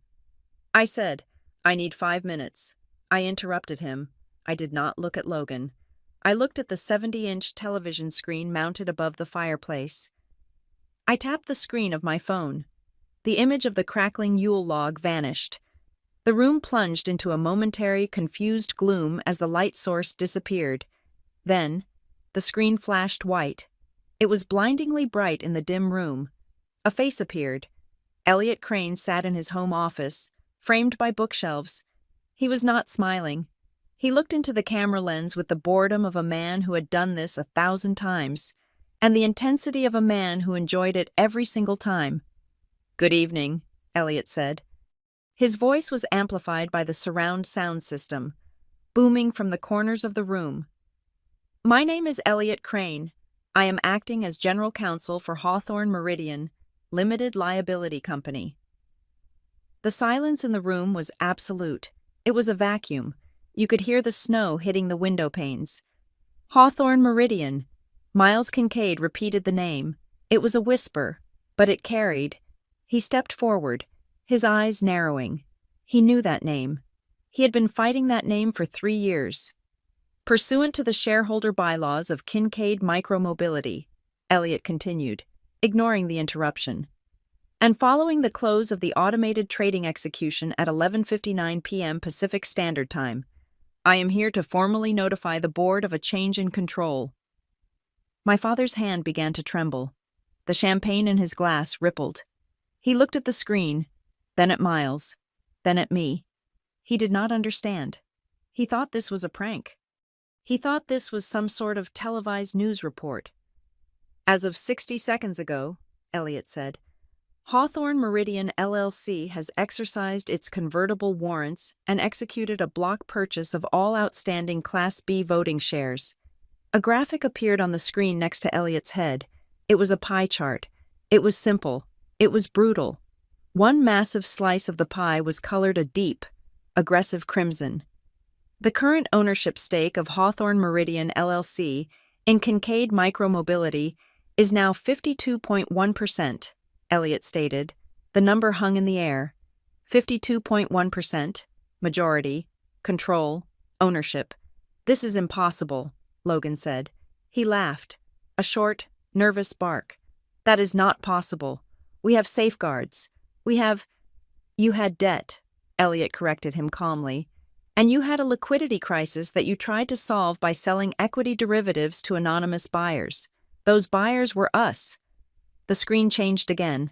It was a document. A standard incorporation filing for the state of Delaware. Who is Hawthorne Meridian? Mrs. Kincaid asked. Her voice was shrill. Who are these people, Graham? Do you know about this? My father was frozen. He was staring at the screen. He was staring at the line Elliot had just highlighted in yellow. Managing member and sole beneficiary Savannah Rivera. The name was 10 feet wide. It loomed over the room like a billboard. Savannah Rivera. The sound of shattering glass broke the spell. My father's fingers had gone numb. The crystal flute slipped from his grasp and hit the hardwood floor. It did not just break. It exploded. Shards of glass flew across the Persian rug. The expensive vintage champagne pooled around his polished dress shoes like a puddle of golden blood. He did not look down. He did not move to clean it up. He stared at me. His mouth hung open, slack and trembling. His face had drained of all color, leaving him looking gray and old. Savannah, my mother whispered. She brought a hand to her chest, clutching her pearls as if they were the only thing holding her ribcage together. What have you done? Sienna backed away from me. She looked at me with wide, fearful eyes, as if I had just peeled off a mask to reveal a monster underneath. She bumped into the sofa and nearly lost her balance. She stammered. You own the company. I did not answer them. I looked at Miles. He was the only one who wasn't panicking. He was the only one who wasn't asking stupid questions. He was standing perfectly still, his glass of whiskey held steady in his hand. He was looking at the screen, and then he slowly turned his head to look at me. His expression was complex. There was anger, yes, there was shock, but underneath it, there was a dark, grudging recognition. He realized the game he had been playing. He realized he had been sitting across the board from a grandmaster while he thought he was playing solitaire. Hawthorne, Miles said softly. He tested the word on his tongue. Hawthorne. That was the street where your grandmother lived, in Ohio. Yes, I said. And Meridian, he continued. That is the name of the design agency you interned at in college. Correct, I said. So you are her, Miles said. It wasn't a question. It was a statement of fact. You are the one who blocked the merger last year. You are the one who forced the audit in 2020. You are the one who has been bleeding us dry. I am the one who kept you alive, I said. My voice was cold. sharp enough to cut glass. I am the one who injected capital when the banks laughed at you. I am the one who covered your payroll 3 times in the last 5 years. I am not bleeding you. Miles, I am the only reason you have a pulse. You, Logan sputtered. He looked from me to the screen and back again. He looked like a child who had been told Santa Claus was actually a tax auditor. But you are a designer. You drive a Subaru. You live in an apartment. I like my apartment, I said. And I like my Subaru. It is paid for. Unlike this house, unlike your car, unlike your entire company. My father finally found his voice. It was a strangled, wet sound. Savannah, this is a misunderstanding. You cannot possibly 52%, that is millions of dollars. Where did you get that kind of money? I earned it, I said, and I invested it. While you were busy trying to buy your way into this room, I was buying the room itself. On the screen, Elliot Crane cleared his throat. Ms. Rivera, the transfer is codified. The board notification has been sent via secure courier to all directors. As of this moment, you have the authority to call an emergency session. Thank you, Elliot, I said. You can disconnect. Understood. Merry Christmas. The screen went black. The darkness felt heavier now. The silence was not empty. It was filled with the wreckage of their egos. My mother took a step toward me. Her hands were shaking. She put on a smile, a terrified, grotesque imitation of her hostess face. Savannah, darling, listen, this is a lot to take in. But we are family. We can discuss this. We can sit down and— No, I said. We cannot. But the wedding, Sienna cried out. Her voice cracked. Savannah, please, my wedding. Logan and I, this changes everything. It changes nothing about your love for him, does it? I asked. Unless your marriage was contingent on the stock price. Sienna flinched, as if I had slapped her. How could you? My father roared suddenly. The shock was turning into rage. He stepped over the broken glass, ignoring the crunch under his shoes. We invited you here. We welcomed you, and you ambush us on Christmas. You ungrateful.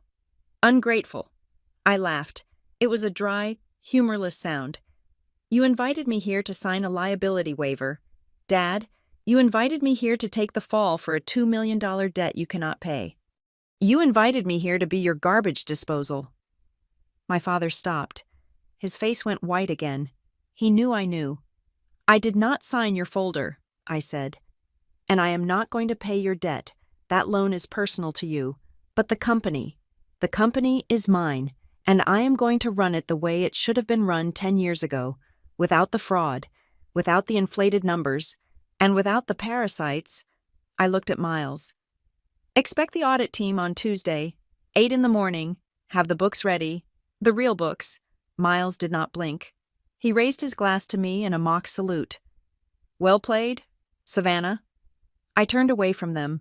I walked to the coat rack near the door. My movements were precise. I put on my charcoal wool coat. I buttoned it. I wrapped my scarf around my neck. Savannah, wait, my mother pleaded. She was crying now. Real tears of panic. Where are you going? You cannot just leave. We have guests. We are a family. I opened the heavy walnut door. The cold night air rushed in, carrying the clean, biting scent of snow and pine. It smelled like freedom. I turned back one last time. They were a tableau of ruin. My father standing in a puddle of champagne, defeated. My mother weeping for her lost status. Sienna looking at a future that had just evaporated, and the Kincaids, the Golden family, realized they were now employees of the woman they had ignored for 2 hours. I am not your family's background decoration, I said. I stepped out onto the porch. I closed the door. The sound of the latch clicking into place was the most satisfying sound I had ever heard. I walked down the long, heated driveway. The snow was falling softly, large white flakes drifting down from the black sky. The air was frigid, biting at my cheeks. But I did not feel the cold.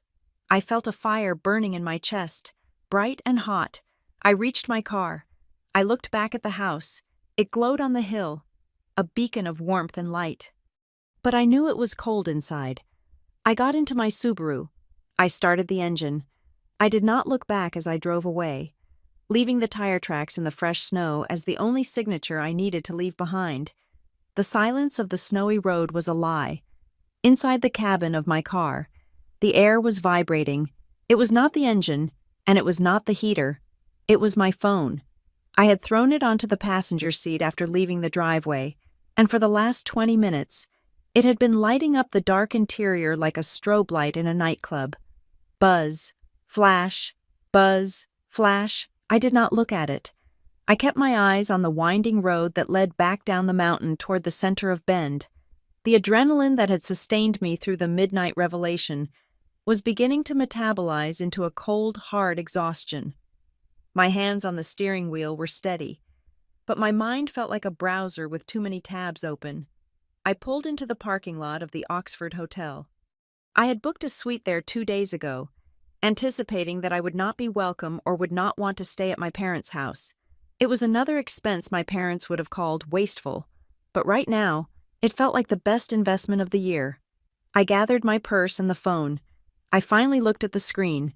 42 missed calls, 63 text messages, 12 emails. The breakdown was predictable. My mother was the volume shooter.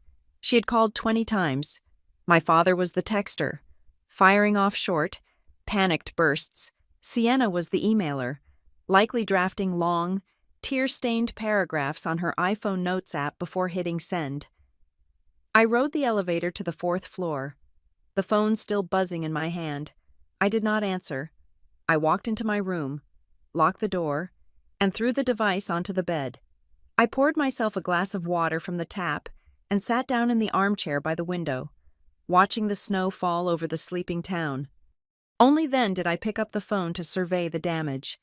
The texts from my father, Graham, were a study in the stages of grief, accelerated into minutes. Savannah, pick up. We need to explain. It is not what it looks like. The lawyer is wrong. You are making a mistake. You are humiliating us. Call me now. The Kincaids are furious. Please, Sav, we can fix this. Just sign the waiver and we can undo the transfer. I laughed. A dry sound in the empty room.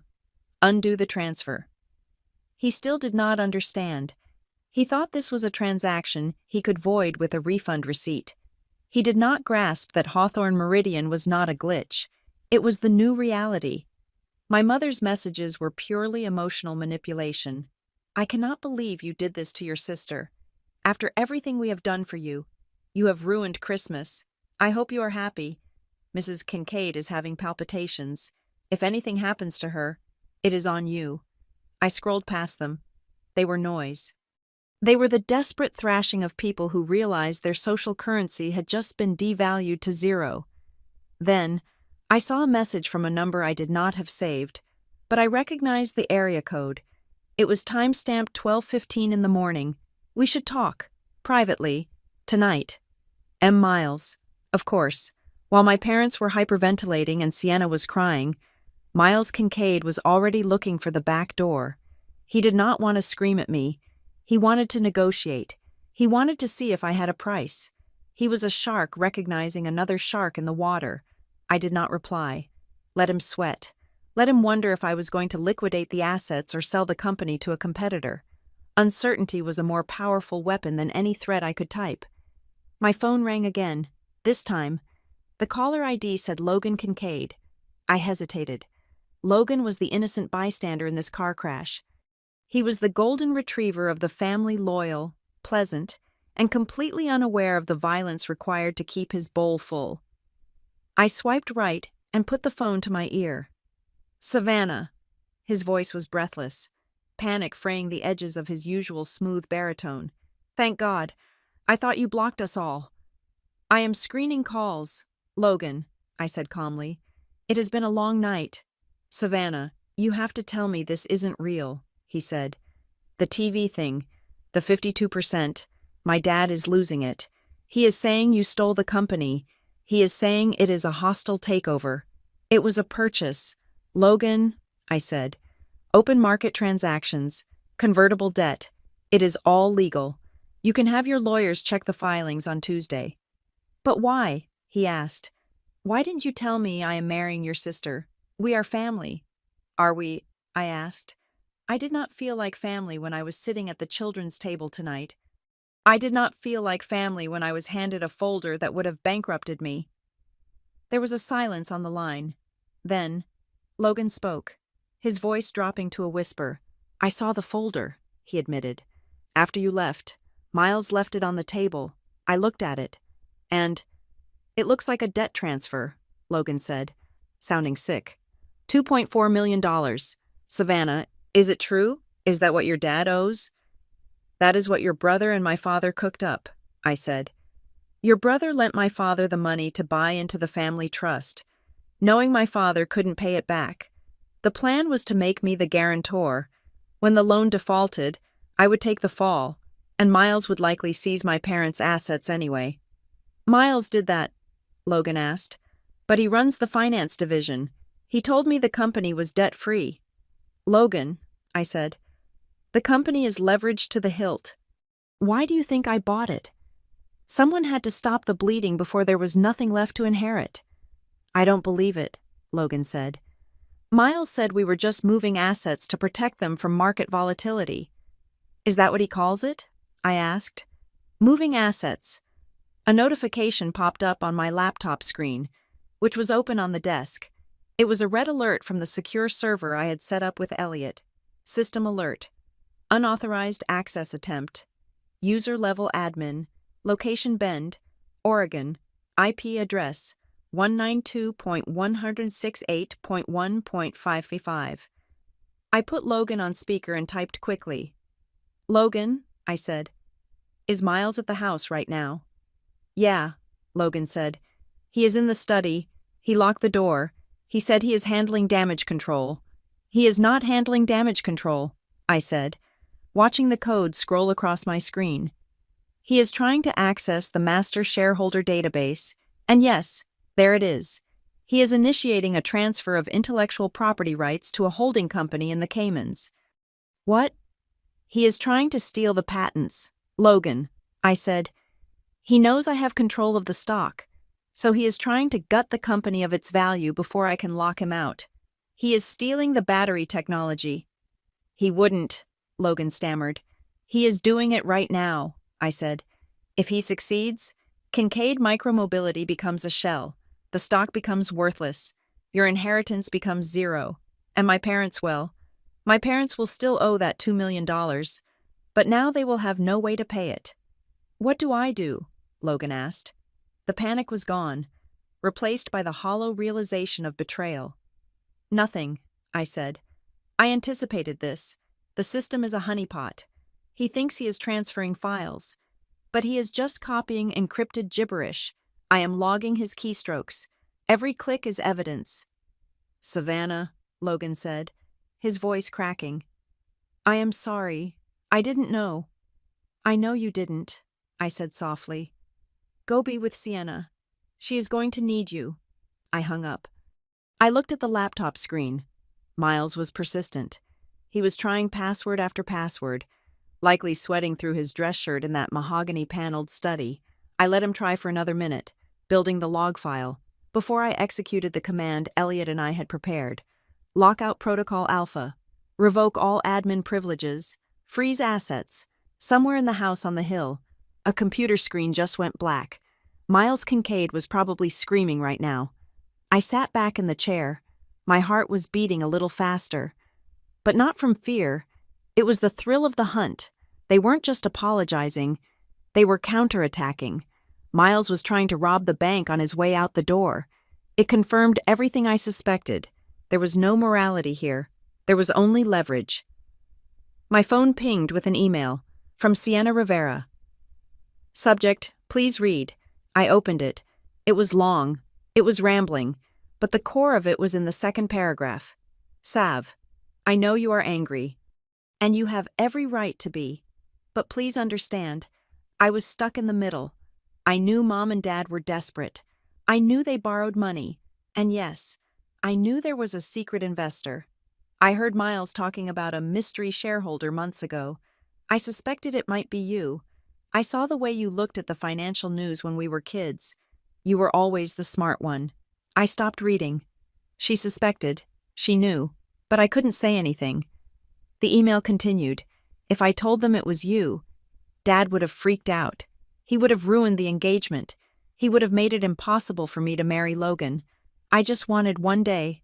Sav, one perfect day where I could be the princess and everyone would be happy. I thought if I just kept quiet, you would sign the papers. Dad would get his loan fixed, and we could all move on. I didn't think they would actually hurt you. I put the phone down on the table. She didn't think they would hurt me. She watched them hand me a folder that contained my financial execution, and she said nothing. She knew I was the investor saving the company, yet she let our parents treat me like a parasite because it fit the narrative of her perfect day. She had traded me. It was a simple exchange. My dignity and my financial future for her wedding photos. The pain of it was a sharp, physical ache in the center of my chest. Sienna was the one person I had tried to protect. I had bought this company for her. I had hidden my success so she wouldn't feel overshadowed. And she had watched me walk into the slaughterhouse and held the door open. My phone buzzed again. My mother, Savannah.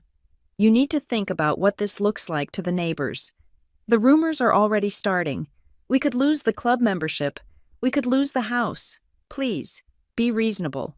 That was it. That was the bottom line. It wasn't, we love you. It wasn't, we are sorry. It was, we could lose the club membership. They were terrified of the social fall. They were terrified that the quiet luxury facade was about to be stripped away to reveal the loud, desperate poverty of their character. I picked up the phone and typed a reply to Sienna. My fingers moved slowly, deliberately. You say you didn't think they would hurt me, but you stood there and watched. You knew I was the one holding the safety net, and you let them try to cut the ropes. You made a choice. Sienna, you chose the fantasy over the sister. Do not call it an accident. Do not call it a misunderstanding. You chose them. I hit send. Then I blocked her number. I blocked my mother. I blocked my father. I did not block Miles. I wanted him to be able to reach me. I wanted him to know that I was listening, watching, and waiting. I walked over to the window. The snow was heavier now, blanketing the town in white. It looked peaceful, but I knew that beneath the snow, the ground was hard and frozen. I was not going to exact revenge with screaming matches or public scenes. That was their game. That was the game of people who cared about appearances. I cared about the ledger. Tomorrow. I would not be the daughter. I would not be the sister. I would be the majority shareholder. I would be the chairwoman of the board. I would bring the audit team. I would bring the forensic accountants. I would strip the Kincaid legacy down to the studs and expose every rot, every termite, every structural failure. And if my parents' house, their reputation, and their quiet luxury lifestyle collapsed in the process, well, that was just the cost of doing business. I turned off the lights in the hotel room. I needed to sleep. Tomorrow was a workday. The holidays ended not with a whimper, but with a subpoena. January 2nd arrived with a sky the color of bruised iron. The festive lights in Bend were coming down, replaced by the grim gray reality of a Pacific Northwest winter.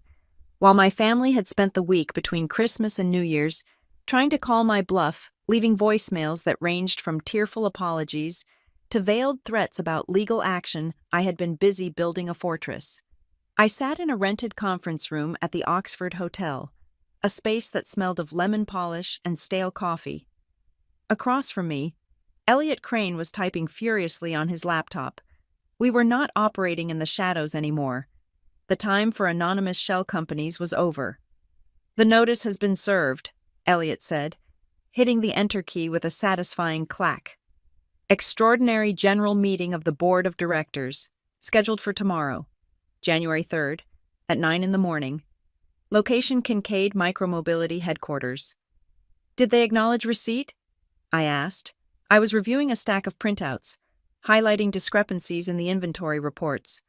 Miles's secretary confirmed it 3 minutes ago, Elliot said. They tried to push it to next week, citing scheduling conflicts. I reminded them that under the bylaws, a majority shareholder can convene a meeting with 24 hours' notice if there is evidence of fiduciary negligence. They folded. Good, I said. My goal for tomorrow was surgical. I did not want to burn Kincaid Micromobility to the ground. That would have been easy, but it would have been wasteful. There were 200 employees who worked in the assembly plant. There were engineers who had spent years designing the battery systems. There was a product that, beneath the layers of corporate rot, was actually revolutionary. I wanted to save the patient. To do that, I had to cut out the tumor, and the tumor was the Kincaid family and, by extension, my own parents. We need to lock down the assets before we walk into that room, I said. If Miles knows he's losing control, he will try to liquidate everything he can touch. Way ahead of you, Elliot said. I have drafted a standstill order. Once you formally take the chair tomorrow, we trigger a forensic audit. It freezes all accounts, all transfers, and all executive bonuses. But Savannah, you need to be prepared. When you freeze the money, you starve the beast. They are going to fight dirty. They already have, I said. My phone buzzed. It was a text message. Not from my parents this time. From Miles. Lobby bar. 10 minutes. Just you and me. I have a proposal that solves everything. I showed the screen to Elliot. He wants to settle, Elliot said. He probably has a checkbook in his pocket. I'm going to hear him out, I said, standing up and smoothing my blazer. Is that wise? I need to know what he thinks I'm worth, I said, and I need to see how scared he is. I went down to the lobby. The bar was empty at 2 p.m, save for a few tourists drying out from the ski slopes. Miles was sitting in a corner booth. He looked rested, tanned, and impeccably dressed in a cashmere turtleneck. He did not look like a man who had been caught trying to steal intellectual property on Christmas Eve. He looked like a man who was about to close a deal. I sat down across from him. I did not order a drink. Savannah, he said, smiling as if we were old friends meeting for a catch-up. You look tired. Being a tycoon is exhausting work, isn't it? I am fine, Miles, I said. Make your pitch. I have work to do. He leaned forward, clasping his hands on the table. Look, let us cut the drama. You pulled off a hell of a move. I respect it. Truly. You caught us sleeping. But let us be realistic. You are a designer. You do not want to run a manufacturing company. You do not want the headaches of supply chains and labor unions and regulatory compliance. I am a quick learner, I said. I am sure you are, he said dismissively. But why bother? You bought the stock to prove a point to your parents. Point proven. You won. Now, let us talk about the exit strategy. He slid a piece of paper across the table. It was a single sheet with a number written on it. I have lined up a private equity group, Miles said. They are willing to buy out Hawthorne Meridian's entire stake. We will pay you 20% above the current market valuation, in cash, closing in 48 hours. I looked at the number. It was staggering. It was enough money to retire on. It was enough money to buy a private island. It was 8 figures of go-away money. 20% premium, I noted. That is generous for a company that you claimed was struggling with cash flow just last week. We found some liquidity, Miles said smoothly. So, what do you say? You take the money, you go back to Portland, you live like a queen. Your parents get their dignity back. Sienna gets her wedding. Everyone wins. I looked at him. I looked deep into his eyes, searching for the tell, and I found it. It was a tiny pulse jumping in his jaw. He wasn't offering me this money because he wanted the company back. He was offering it because he was terrified of what I would find if I stayed. If I sell, I said slowly, then Hawthorne Meridian ceases to be the controlling entity. The audit I scheduled for tomorrow gets canceled. The books stay closed. We would handle the audit internally, Miles said. Standard transition. That is what I thought, I said. I slid the paper back to him. No deal. Miles's smile vanished. You are making a mistake. Savannah, you are letting your emotions drive the bus. Take the money. It is not about the money, Miles, I said. It is about the inventory reports. It is about the 60,000 units you claim to have but don't. It is about the shell companies in the Caymans. You don't have proof of anything, he snapped. I don't need proof today, I said, standing up. I just need to own the building, tomorrow. When I walk in there, I own the servers, I own the filing cabinets, I own the shredders. You are not buying the shares. Miles, you are trying to buy a match to burn the evidence. If you do this, Miles hissed, his voice low and venomous, you destroy your sister. You understand that if the stock crashes because of your investigation, Logan loses everything. Sienna marries a pauper. Is that what you want? If Logan is innocent, he will be fine, I said. If he is not, then Sienna deserves to know who she is marrying. I walked away. I could feel his eyes burning a hole in my back. He hadn't offered me a buyout. He had offered me a bribe to cover up a crime scene. I returned to the conference room. Elliot was waiting with a grim expression. You need to see this, Elliot said. I did a deeper dive into that document your parents tried to make you sign, the restructuring agreement. The debt transfer, I asked, sitting down. It wasn't just debt, Elliot said. He turned his laptop screen toward me. Look at Clause 17, subsection D. It is buried in the definition of guarantor responsibilities. I read the legal jargon. It was dense, deliberately obtuse. The guarantor agrees to assume the title of Chief Compliance Officer for the originating entity, Rivera Kincaid Holdings, retroactive to the fiscal start date of the current tax year, and accepts full legal liability for all regulatory filings and financial disclosures made during said period. I felt the blood drain from my face. Retroactive, I whispered. If you had signed that, Elliot said, his voice hard, you wouldn't just be owing the $2 million. You would have legally made yourself the officer responsible for the fraudulent loan application your father submitted. They weren't just looking for a wallet, Savannah. They were looking for a scapegoat. I sat back, staring at the ceiling. The betrayal had a new, darker texture. My father and Miles hadn't just plotted to bankrupt me. They had plotted to send me to federal prison. They knew the loan was fraudulent. They knew the bank would investigate eventually. And they had set it up so that when the agents came knocking, Graham Rivera could point to a piece of paper and say, I didn't know. My daughter was the compliance officer. She signed off on it. My parents knew. I asked, did they know what that clause meant? Your father knew, Elliot said. He had to. He signed the primary loan. He knew he lied on the application. He needed someone to pin it on. I felt a cold rage settle in my chest, heavy and permanent. Any lingering guilt I had about ruining their reputation, any tiny voice whispering that I should be the bigger person, was silenced. They had tried to frame me. Their own daughter, to save their country club membership. Burn them, I said. Tomorrow, we burn them all. My computer pinged. An email. From L. Kincaid personal subject attachment. I opened it. There was no text in the body of the email. Just a single PDF attachment. It was a scanned document. A ledger of payments authorized by Miles Kincaid over the last 18 months. Payments to consultants that didn't exist. Payments for raw materials that were never delivered. Logan. He had come through. He was terrified. Yes, he was weak. Yes, but in the end, he realized that the ship was going down, and he handed me the torpedo to make sure it hit the right target. We have the smoking gun, I told Elliot. Logan just flipped on his brother. That closes the case, Elliot said. With this, we can remove Miles for cause immediately.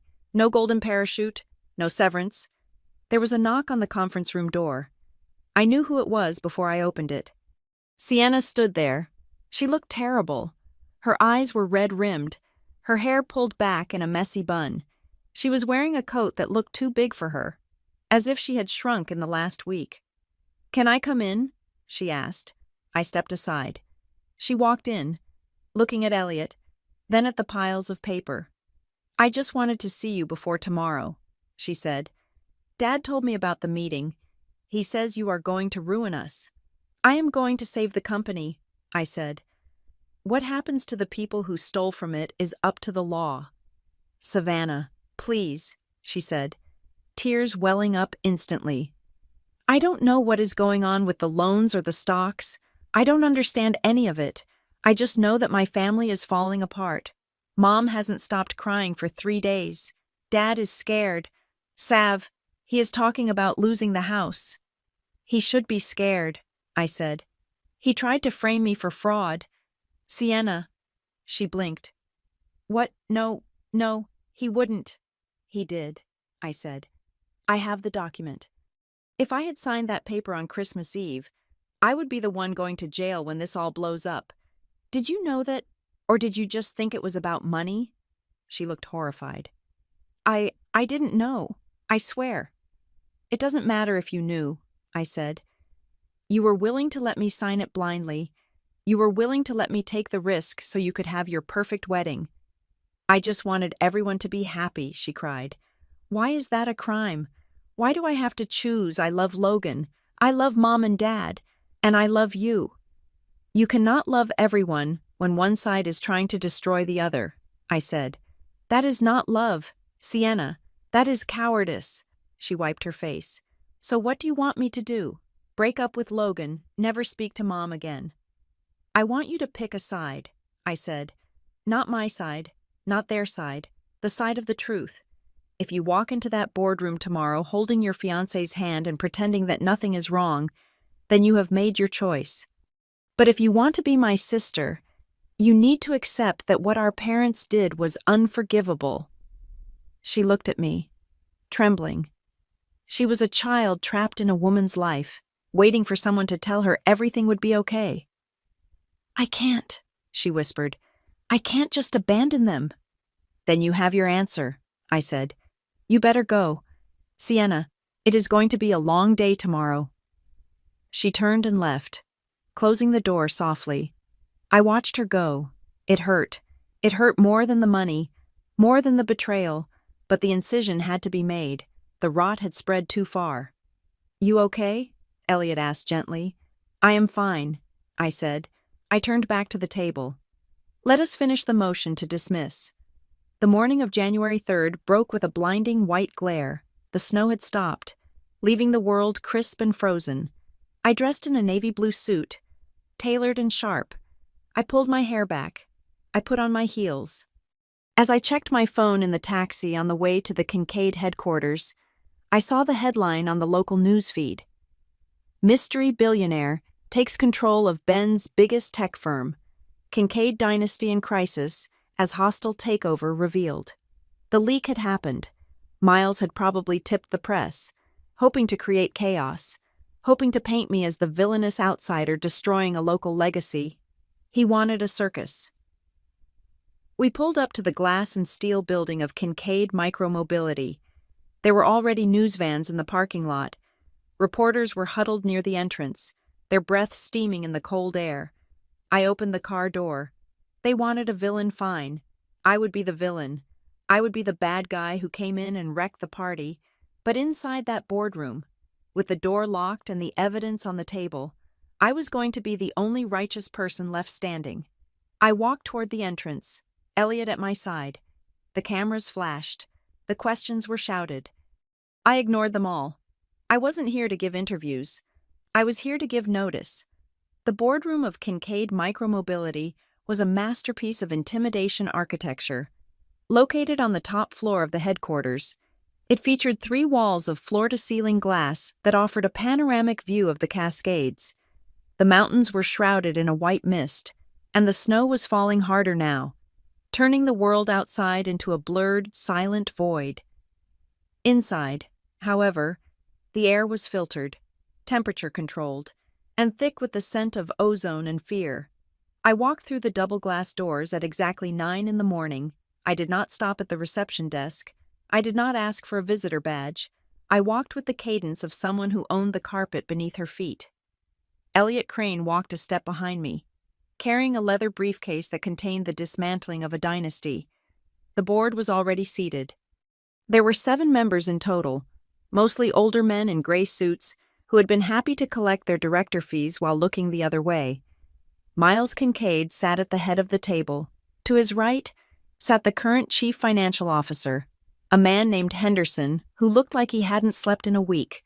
Logan was there too, sitting at the far end, staring at his hands. When I entered, conversation stopped. The silence was instant and total. Miles stood up. He adjusted his tie, a reflex of nervous vanity. "Savannah," he said, his voice projecting a confidence that didn't quite reach his eyes. "We were just discussing the agenda, since you have called this irregular meeting. Perhaps you would like to take a seat." He gestured to an empty chair on the side. "I will," I said. I walked past the empty chair. I walked past the board members. I walked straight to the head of the table. I stopped in front of Miles. I didn't say a word. I just looked at him. The power dynamic in the room shifted so violently it was almost palpable. The other board members shifted in their seats, looking from me to Miles. He hesitated for 3 seconds that felt like an eternity before his resolve crumbled. He stepped aside. I sat down in the chairman's seat. "Let the record show," Elliot said from his standing position near the wall, "that the majority shareholder is present and calling this meeting to order." I placed my hands on the cool mahogany table. "Proceed. Miles, you had opening remarks." Miles remained standing, hovering awkwardly near the window. He cleared his throat. "Yes. Well, as we all know, the last fiscal quarter has presented significant headwinds, global supply chain disruptions, rising raw material costs, and the aggressive pricing strategies of our competitors have impacted our liquidity. The numbers look challenging, but I want to assure the board that this is a temporary market correction. We have a strategy to pivot." He was good. I had to give him that. He spoke with the fluid, meaningless jargon of a man who had been failing upward his entire life. He talked about synergy and optimizing workflows. He blamed the economy. He blamed the unions. He blamed everything except the truth. "We are currently negotiating a bridge loan," Miles continued, looking around the room for support. "It will stabilize our cash flow through the 3rd quarter. We just need to stay the course." I waited until he finished. I let the silence stretch out again, letting his words hang in the air until they started to smell like what they were, garbage. "Are you finished?" I asked. "For now," Miles said, crossing his arms. "Elliot," I said. "The screen, please." Elliot connected his laptop to the room's projection system. The massive screen on the far wall flickered to life. It didn't show a PowerPoint presentation with bullet points. It showed a bank statement. "This," I said, my voice level and cold, "is a transaction record from the company's primary operating account dated December 24th, Christmas Eve." I pointed to a highlighted line. "Can you explain to the board, Miles, why $1.2 million was wired to an entity called Summit Logistics in the Cayman Islands at 11 o'clock at night on a holiday?" Miles went pale. "That was an advance payment for lithium supplies, to secure pricing." "Incorrect," I said. "Elliot, next slide." The screen changed. It showed the corporate registry for Summit Logistics. "Summit Logistics was incorporated 3 weeks ago," I said. "It has no ships. It has no warehouses. It has no employees. Its sole registered agent is a law firm in Georgetown, and the beneficial owner of that shell company." The screen changed again. A document appeared, bearing a signature that everyone in the room recognized. "Is you Miles?" A gasp went around the room. One of the older board members took off his glasses and rubbed his eyes. "This is not a market correction," I said, turning to look Miles dead in the face. "This is embezzlement. You have been siphoning operating capital into offshore accounts for 18 months. You created fake invoices for materials that never arrived. You used the company credit lines to pay for your personal real estate portfolio. And when the liquidity dried up, you tried to secure a fraudulent loan using my father as a proxy." "That is a lie," Miles shouted. "That is interpretation. You are twisting the data." "The data is not twistable. Miles," I said, "it is math, and the math says you stole $4 million. I turned to the rest of the board. They looked horrified. They realized that their negligence was about to become a legal liability. "I am moving for the immediate termination of Miles Kincaid as Chief Operating Officer and Chairman," I said, "and the immediate termination of Mr. Henderson as CFO for gross negligence and complicity." "Seconded," said a voice from the end of the table. It was Logan. Miles whipped his head around to stare at his brother. Logan, you are siding with her. Logan didn't look up. He was staring at the table, his face ashen. He knew. He had sent me the file. He knew there was no defending this. All in favor? I asked. Every hand in the room went up, except for Miles. You cannot do this, Miles hissed. My family built this company, and your family almost destroyed it, I said. Get out. Miles stood there for a moment, shaking with rage. Then, he grabbed his portfolio and stormed out of the room. The heavy door slammed behind him, but the echo felt small. He was already a ghost. Now, I said, to the matter of leadership, we need stability. I am appointing Dana Hollowell as interim CEO, effective immediately. She has been running the European division successfully for 5 years. She is honest, and she knows the business. I have already spoken with her. She is flying in from Berlin tonight. The board nodded. They were relieved. They saw a life raft. And regarding the financial irregularities, I continued, I am not handling this internally. We are a public company. We have a duty to the shareholders. I slid a thick manila envelope across the table toward the corporate secretary. These are the forensic audit files, I said. You will transmit them to the Securities and Exchange Commission and the District Attorney's Office by noon today. We are self-reporting. It is the only way to save the stock from being delisted. The room was silent. I had just ordered a criminal investigation into my own family's business partners. I looked at Logan. Logan, I said, you have a choice. You can stay on the board and help us clean this up. You can testify to what you know, or you can walk out that door and stand with your brother. Logan looked up at me. His eyes were wet. He looked at the empty chair where Miles had sat. He looked at the door. He was a man who had spent his life being told what to do. And now, faced with the first real decision of his life, he was paralyzed. He didn't speak. He didn't nod. He just slumped in his chair, burying his face in his hands. He was staying, but he was broken. And I knew, with absolute certainty, that he would never be able to look Sienna in the eye again without seeing the ruin of his family. The wedding was collateral damage. I stood up. Meeting adjourned, I walked out of the boardroom. The air in the hallway felt lighter. But the day wasn't over. As I walked toward the elevators, I saw them. My parents and Sienna were standing in the lobby area near the executive suites. They had been waiting. They looked like refugees from a disaster, huddled together, dressed in clothes that suddenly looked too expensive for the desperate expressions on their faces. Sienna saw me first. She took a step forward, then stopped. She saw the look on my face. She saw the way the staff were looking at me with respect, with fear. Savannah, she said. Her voice was thin. Miles just walked past us. He looked like he wanted to kill someone. What happened?